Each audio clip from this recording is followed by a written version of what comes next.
I know my sister's actions have caused a scandal. I beg your forgiveness on her behalf, Your Grace. What if the greatest high society scandal of the 19th century began with a stolen carriage, a ruined silk dress, and a sister forced to face the wrath of a jilted duke? This is the untold history of a woman deemed too plain to love, who inadvertently conquered an empire's most formidable heart. In the autumn of 1888, the House of Fairchild was drowning. To the outside world, Baron Richard Fairchild maintained the illusion of aristocratic grandeur, throwing lavish parties at their crumbling London townhouse. Behind closed doors, however, the family was suffocating beneath a mountain of gambling debts. The Baron's ledgers were stained with red ink, his creditors were circling like vultures, and the only lifeline left was the extraordinary beauty of his eldest daughter, Arabella. Arabella Fairchild was a creature of absolute perfection. With her spun gold hair, porcelain skin, and eyes the color of a summer sky, she was the undisputed jewel of the London season. She was bred for one purpose: to marry wealth. Her younger sister, Evelyn, was entirely different. History often forgets the plain sisters, the girls who blend into the wallpaper at grand balls. Evelyn possessed dark, unruly hair, a smattering of freckles that no amount of lemon juice could bleach, and a serious, angular face that gentlemen found too severe. While Arabella was taught to sing and flutter her eyelashes, Evelyn taught herself mathematics, French literature, and how to quietly dismiss the household staff when her father couldn't pay their wages. She was the invisible pillar holding the rotting house together. Salvation appeared in the form of Christian hope, the Duke of Ashbourne. The Duke was not a man of gentle romance. He was a force of nature, a ruthless industrialist who had expanded his family's shipping empire into a global monopoly. He was also deeply feared. 10 years prior, a cavalry charge in the Zulu kingdom had left him with a pronounced limp and a jagged scar tearing across his jawline. Society whispered that he was a monster, a cold-blooded brute who cared only for his ships and his ledgers. But the Duke needed a beautiful, high-born wife to grace his arm and soften his reputation, and he was willing to pay handsomely for the privilege. He offered to wipe out the Baron's debts entirely in exchange for Arabella's hand in marriage. The wedding was to be the event of the decade. The Fairchild estate buzzed with an army of seamstresses, florists, and jewelers. Evelyn worked tirelessly behind the scenes, managing the chaotic preparations, ensuring the caterers were paid, and hiding her father's brandy bottles. She felt a profound pity for Arabella, who wept every night at the thought of marrying the scarred beast of Ashbourne. But duty was duty. Then came the morning of October 14th, just 3 days before the wedding. Evelyn awoke to a chilling silence in the house. She walked down the hallway to her sister's room, knocking softly. When there was no answer, she pushed the door open. The bed had not been slept in. Arabella's magnificent wedding gown lay discarded on the chaise lounge like a ghost. Pinned to the velvet bodice was a note smelling faintly of lavender. "Forgive me," the note read. "I cannot marry a monster. Captain Thomas Merriweather has offered me true love, and we are away to Gretna Green. Do not look for us." Thomas Merriweather was a penniless, dashing cavalry officer with a reputation for breaking hearts and fleeing taverns before the bill arrived. Arabella had eloped with a scoundrel, plunging her family into absolute ruin. When Baron Fairchild read the letter, his face drained of blood. He collapsed into his armchair, trembling uncontrollably. The Duke of Ashbourne was not a man to be humiliated. When he learned of this betrayal, he would not simply withdraw his financial support, he would crush the Fairchilds. He would see the Baron thrown into debtor's prison and the family name obliterated from polite society. "He will destroy us," the Baron whispered, his voice cracking. He looked up, his eyes wild and desperate, fixing on his youngest daughter. "Evelyn, you must go to him." Evelyn froze. "Father, I cannot. What could I possibly say?" "You will ride to Ashbourne Manor today," her father commanded, his fear turning into cruel resolve. "You will tell him of this tragedy. You will apologize, Evelyn. You will throw yourself at his mercy. Beg him for a month's extension on the debts.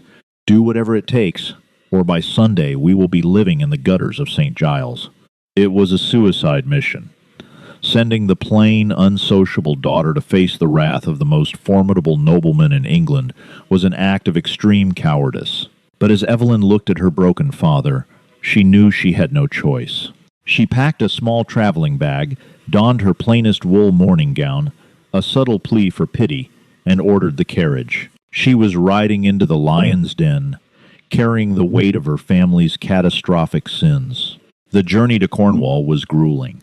The skies unleashed a torrential downpour, turning the carriage ride into a bone-rattling nightmare of mud and wind. When Evelyn finally arrived at Ashbourne Manor, the sun was setting behind a thick canopy of charcoal clouds. The estate was a towering Gothic masterpiece of dark stone, ivy-choked battlements, and arched windows that looked like the unblinking eyes of a predator. A stiff-backed butler named Mr. Sterling ushered her into the grand foyer. He did not offer her tea or a warm fire. He simply stared at her dripping cloak and told her the Duke was in his study and did not like to be disturbed.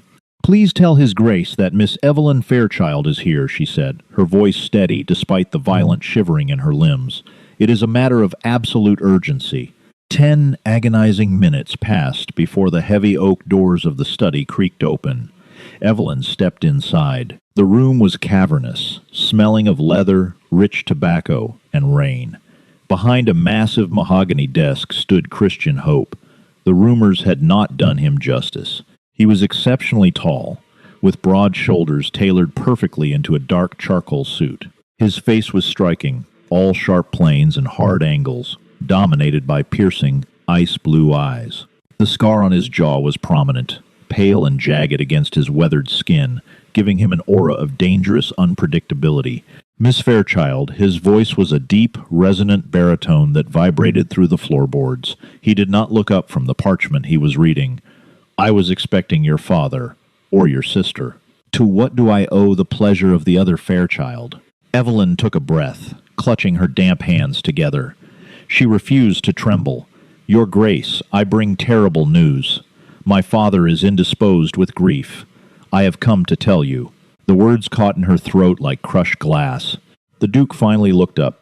His eyes narrowed. "Speak." "My sister, Arabella, has fled," Evelyn said, forcing the words out into the cold air. "She eloped early this morning with Captain Thomas Merriweather. She is gone, Your Grace. The wedding cannot take place." Silence descended upon the room, a heavy, suffocating silence that felt like the moment before a powder keg detonates. Christian Hope stared at her. Not a muscle in his face twitched. He slowly set down his pen. "Eloped," he repeated, the word tasting like poison on his tongue. "I am here to offer my family's deepest, most profound apologies," Evelyn continued quickly, stepping forward. "My father is utterly broken. We know we have brought immense shame upon you. I am here to beg for your mercy regarding our debts. If you ruin my father, he will not survive the week in prison.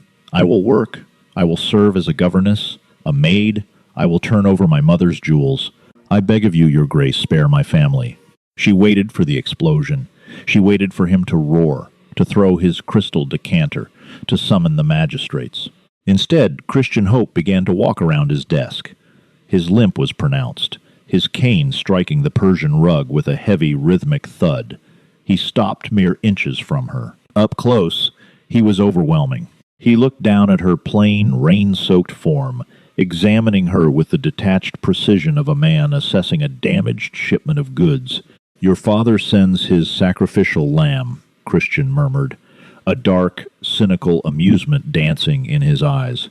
"He cowers in London, while his plain daughter braves the storm. Tell me, Evelyn, do you know why I required a wife so urgently?" Evelyn shook her head, confused by the shift in his anger. To manage your estate? To provide an heir?" "To secure my empire," Christian corrected sharply. He turned away, pacing toward the fire. "My late father's will was written by a madman. It stipulated that if I am not wed by my 35th birthday, my controlling shares in the Hope Shipping Corporation revert to my uncle, a foolish man who will bankrupt the company in a year. My birthday, Miss Fairchild, is this Saturday. I have exactly 3 days to produce a duchess. Evelyn's eyes widened as the gravity of his situation dawned on her. Arabella's betrayal wasn't just a blow to his pride, it was a dagger to his entire life's work. "I have spent months arranging this transaction with your father," Christian continued, his voice hardening into steel. "I paid his debts. I silenced his creditors. And now I am left at the altar, looking like a fool, about to lose half my fleet to my incompetent uncle." "I am so sorry," Evelyn whispered. Christian stopped pacing. He turned his head, the firelight casting sinister shadows across his scarred cheek. He looked at Evelyn for a long, calculating moment. He took in her lack of beauty, her drenched clothes, her practical posture, and the fierce intelligence shining in her dark eyes. She had not cried. She had not fainted. She had stood her ground. "You said you would do anything to save your father from debtor's prison," Christian said, his voice dropping to a dangerous, quiet register. "Anything," Evelyn confirmed, her heart hammering against her ribs. "Excellent," the Duke said, picking up a fresh sheet of parchment. "Then take off your wet cloak, Evelyn. We have a wedding to plan." Evelyn stopped breathing. I do not understand." "It is quite simple," Christian replied, his eyes locking onto hers. "I require a Fairchild to marry by Saturday to fulfill my legal obligations and avoid a society scandal. Your father promised me a daughter. I no longer care which one it is. You will marry me, Evelyn. In exchange, your father's debts remain settled, and he stays out of a cage." "But I am not Arabella," she protested, stepping back. "I am not beautiful, or accomplished, or fit to be a duchess. I am the plain sister. Society will laugh at you. Society will see a man who kept his word," Christian retorted fiercely. "I do not need a delicate weeping doll who runs off with the first scoundrel she meets. I need a woman with a spine. You had the courage to march into my home and face my ruin. That makes you far more useful to me than your sister ever could be." He held out a pen toward her. "Sign the marriage contract addendum, Evelyn, or walk out that door and watch your family burn. The choice is yours." With trembling fingers, Evelyn took the cold metal pen. She looked at the imposing, scarred Duke, a man she knew nothing about, a man feared by all of England. She thought of her father's desperate eyes. Taking a deep breath, she leaned over the mahogany desk and signed her name. The wedding of the Duke of Ashbourne was entirely devoid of romance. There were no white orchids, no choirs, and no society photographers. It took place 48 hours later in the dreary, drafty stone chapel on the Ashbourne estate. Evelyn stood at the altar wearing a dark blue velvet gown borrowed from the Dowager Duchess's old trunks. Christian wore a stark black suit, looking more like a man attending a funeral than a groom. When the vicar pronounced them man and wife, Christian did not kiss her. He merely offered his arm, stiff and formal, and escorted her back to the manor. She was now Evelyn Hope, her Grace, the Duchess of Ashbourne. It felt like a surreal, terrifying dream. Their life began not as husband and wife, but as business partners occupying the same massive house. Christian gave her a suite of rooms in the east wing, far from his own quarters. They met only at dinner, sitting at opposite ends of a dining table so long it required shouting to hold a conversation. Christian was perpetually buried in telegraphs and shipping manifests, gruff and distracted. Left to her own devices, Evelyn did what she had always done. She made herself useful. She quickly discovered that while Christian was a genius at maritime logistics, his domestic estate was a chaotic disaster. The servants were undisciplined, the pantry was hemorrhaging money, and the local tenant farmers were deeply disgruntled by neglect. Evelyn rolled up her sleeves. She audited the household ledgers, firing the corrupt head housekeeper who had been stealing from the Duke's coffers. She reorganized the staff, instituted fair wages, and rode out in the muddy fields to listen to the grievances of the farmers. One evening, 3 weeks into their marriage, Christian returned from London unexpectedly early. He walked into his study to find Evelyn sitting at his desk, ink smudged on her nose, entirely surrounded by his agricultural ledgers. He froze in the doorway, his brow furrowed. "What are you doing?" Evelyn jumped, nearly knocking over an inkwell. "Your Grace, I apologize. I was merely reviewing the accounts for the Southern Tenant Farms." You are losing nearly 20% of your crop yield to poor drainage, and the overseer has been inflating the repair costs. Christian walked slowly toward the desk. He leaned over her shoulder, his proximity making Evelyn's heart race. He smelled of rain and sandalwood. His eyes scanned the precise, elegant mathematics she had pinned in the margins of his ledgers. "You found this?" he asked, his voice rough with surprise. "The estate manager has sworn to me for 2 years that the poor yields were due to weather."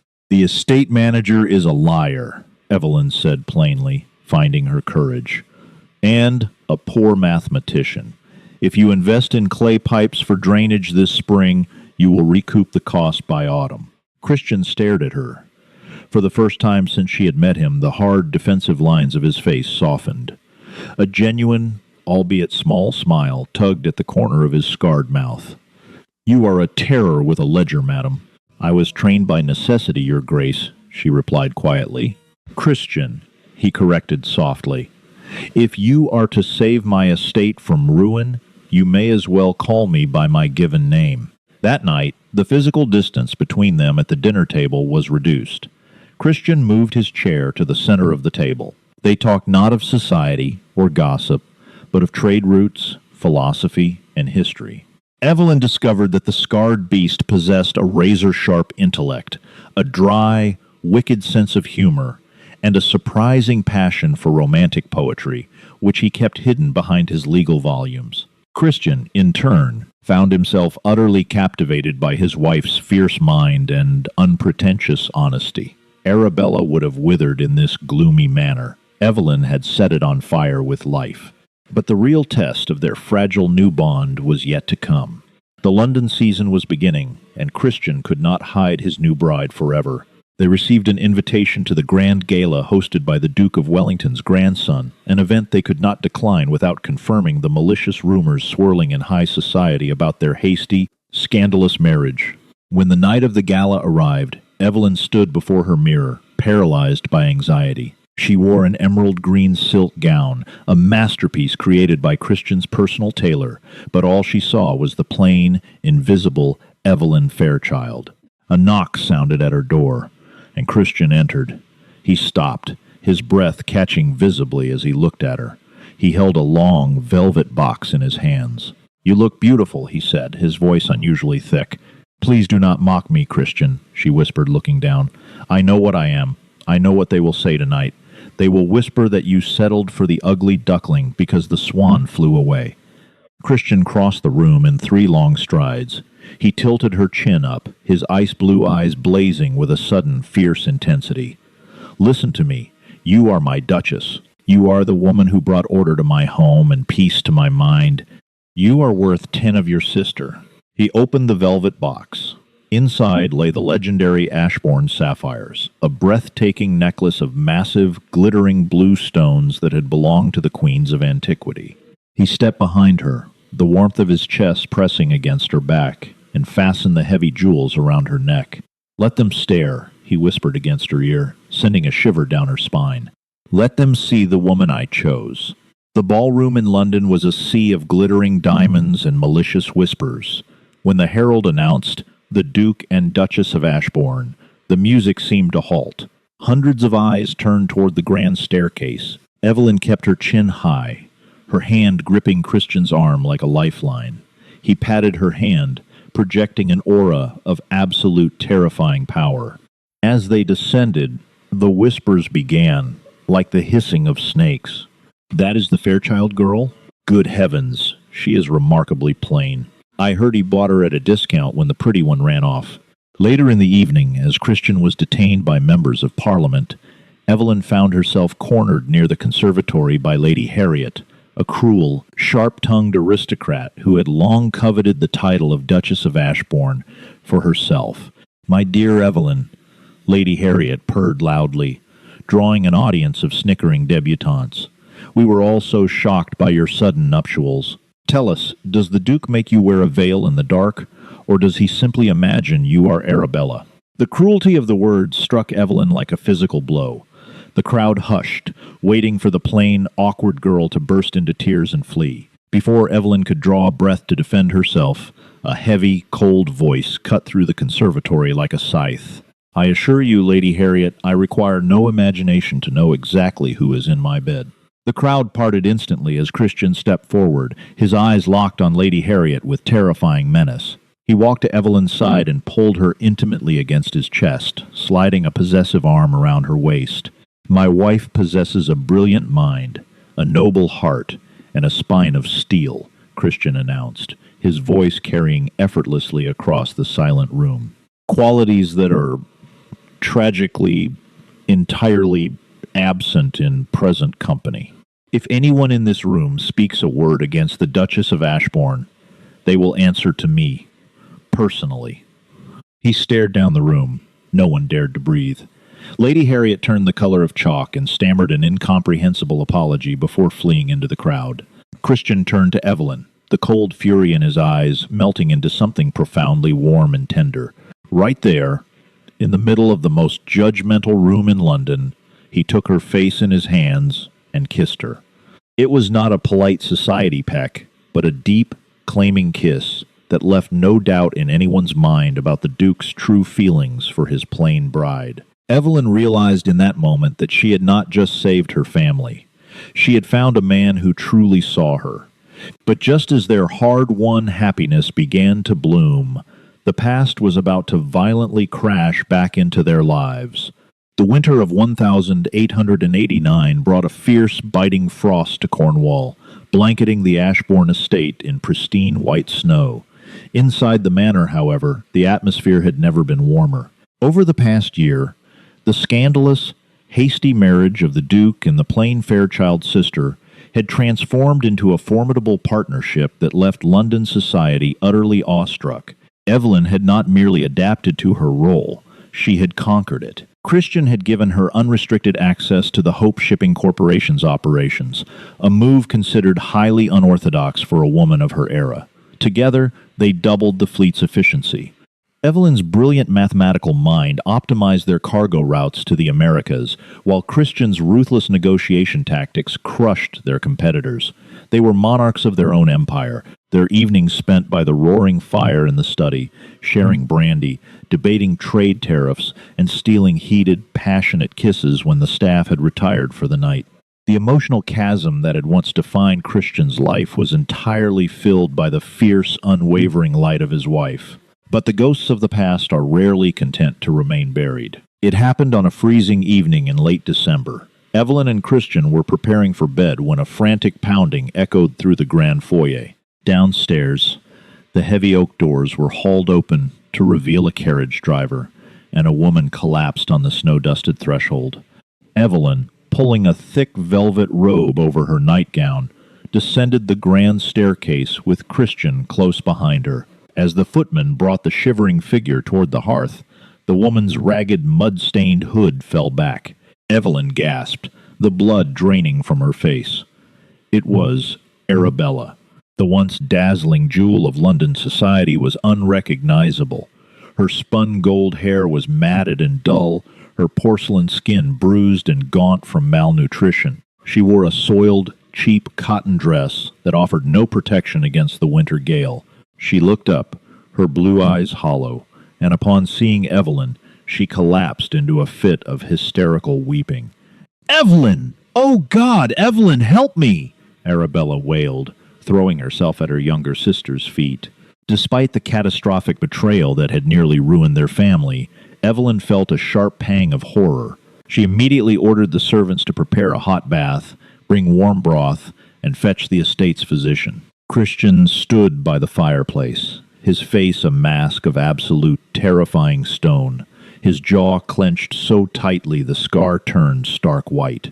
Over the next few days, the sordid, tragic truth poured out of Arabella. Captain Thomas Merriweather, the dashing cavalry officer, was nothing but a predatory opportunist. He had believed Arabella possessed a massive secret dowry. When he discovered she was entirely cut off from the Duke's wealth and her father's newly salvaged estate, his true love evaporated. He dragged her to Paris, pawned her mother's pearls to fund his gambling addiction, and eventually abandoned her in a squalid boarding house in Montmartre, leaving her to face his angry creditors. It had taken Arabella 6 agonizing months of begging, borrowing, and enduring unspeakable humiliations to secure passage back to England. "I have nowhere else to go," Arabella sobbed from the plush pillows of a guest suite, clutching Evelyn's hands. "Father will not answer my letters. Society considers me dead. You are a duchess now, Evelyn. You are so rich. Please, let me stay." Evelyn, whose heart was too noble for cruel vengeance, agreed to harbor her sister until suitable quiet arrangements could be made. It was a catastrophic mistake. As Arabella recovered her health, her vanity and her delusions resurrected themselves. Fed by the manor's rich food and dressed in Evelyn's altered gowns, the spectacular beauty of the eldest Fairchild sister began to return. But as she watched Evelyn navigate the estate, issuing orders to respectful servants, wearing the legendary Ashbourne sapphires, and being looked upon by the formidable Duke with undisguised adoration, a toxic, corrosive envy took root in Arabella's mind. Arabella could not fathom that a man like Christian Hope could genuinely love a woman as plain as Evelyn. In Arabella's twisted perception, Christian had only married Evelyn out of desperate necessity and spite. She convinced herself that the Duke must secretly despise his homely wife, and that he was merely waiting for the opportunity to claim the beautiful prize he had originally purchased. Her campaign of manipulation was subtle at first. Arabella began to linger in the corridors when Christian was present, offering him wide-eyed, tragic looks. She accidentally let her hair fall loose in the dining room, ensuring the firelight caught its golden strands. She attempted to play on Evelyn's old insecurities, whispering veiled insults disguised as sisterly concern. "Oh, Evelyn, darling, do you not think that dark green makes your complexion look rather sallow? It is so brave of the Duke to allow you to wear the family jewels, considering how heavily they weigh down your features." Evelyn endured the barbs in silence, her focus remaining on her ledgers and her husband, but Christian noticed everything. The Duke's patience with his uninvited guest was fraying thin, restrained only by his absolute devotion to Evelyn's wishes. The tension finally snapped on New Year's Eve. Evelyn had retired to her chambers early with a mild headache. Christian was alone in his study, poring over shipping manifests by the light of a single oil lamp. The door clicked shut, the heavy lock turning with a sharp clack. Christian did not look up from his papers. "I told the staff I was not to be disturbed." "I am not the staff. Your Grace," a breathless, silken voice whispered.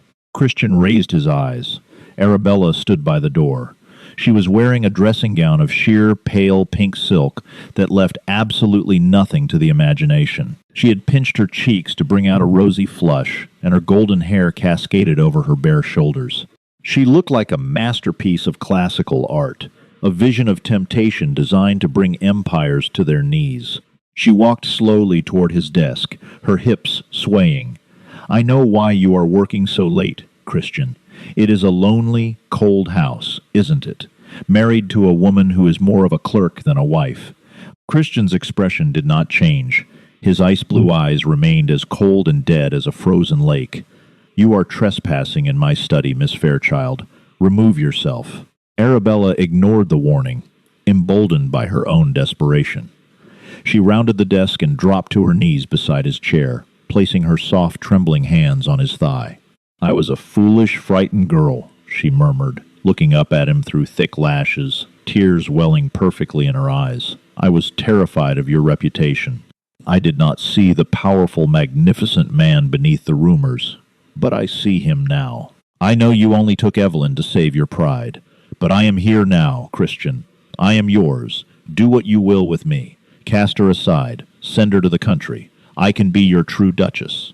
I can give you beautiful heirs." She reached up, her delicate fingers attempting to caress the jagged scar on his jawline. "I am not afraid of your scars anymore." Before her fingertips could brush his skin, Christian moved with the terrifying, explosive speed of a striking viper. He seized Arabella's wrist in a grip so crushing she shrieked in sudden agony. He stood up, towering over her, hauling her to her feet by her trapped arm. The look on the Duke's face was not lust, nor was it the lingering affection of a spurned lover. It was pure, unadulterated disgust. "You arrogant, vacuous little parasite," Christian snarled, his deep voice vibrating with a lethal fury that made the glass lamp rattle on the desk. "Do you truly believe your face is a currency that can purchase my honor?"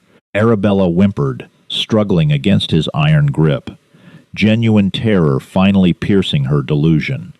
"Christian, please, you are hurting me." "You dare speak my wife's name in this room?" he growled, pulling her closer so she was forced to look into his wrathful eyes. "You dare pity her?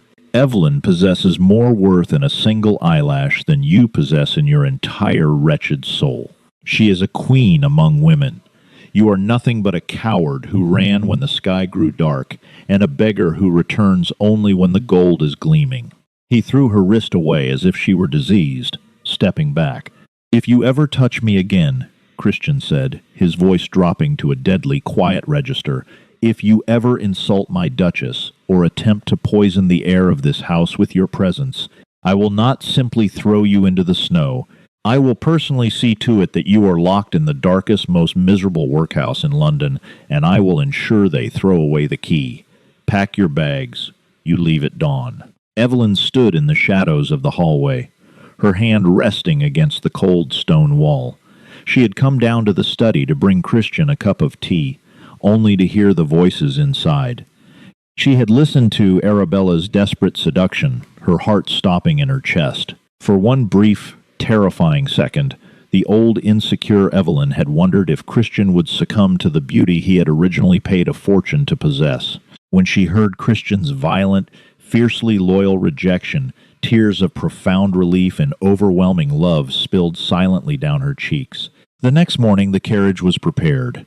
Arabella stood in the foyer, shivering in a heavy wool cloak, her beautiful face pale and utterly defeated.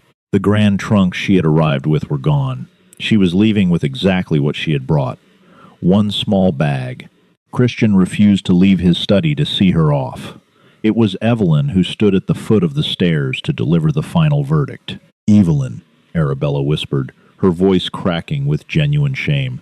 I am sorry. I was desperate." Evelyn looked at her older sister. For the first time in her life, she did not feel inferior. She did not see a golden goddess. She saw a tragic, deeply flawed woman who had traded her integrity for the illusion of romance and lost everything. "I know you were desperate, Arabella," Evelyn said, her voice calm, possessing the regal, measured tone of a true aristocrat.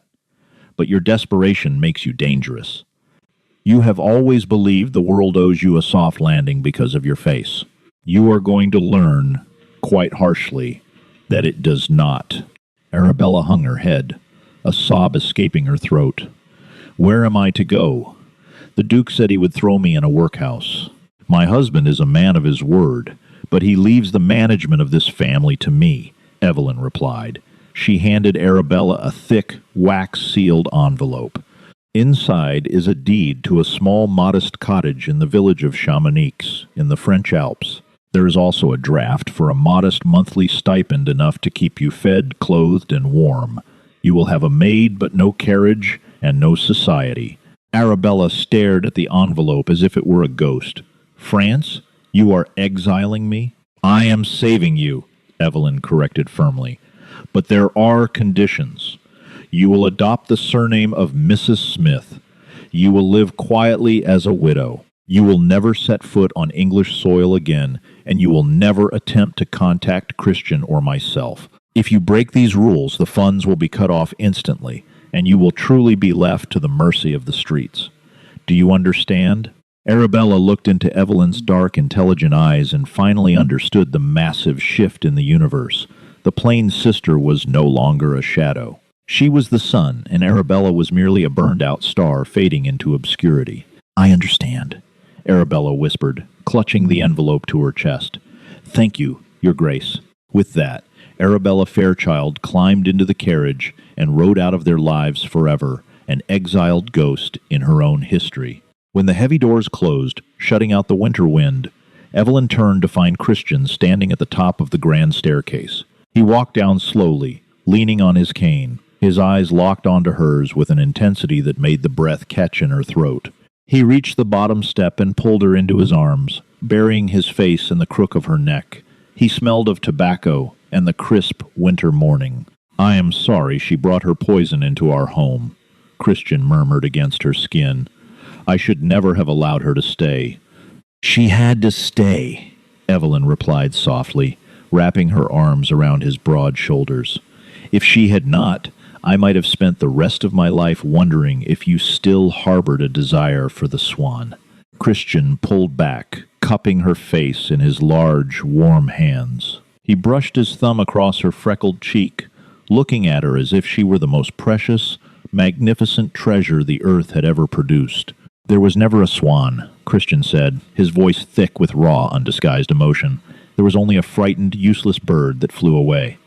And then there was a lioness who walked into my study, faced a monster, and demanded my respect.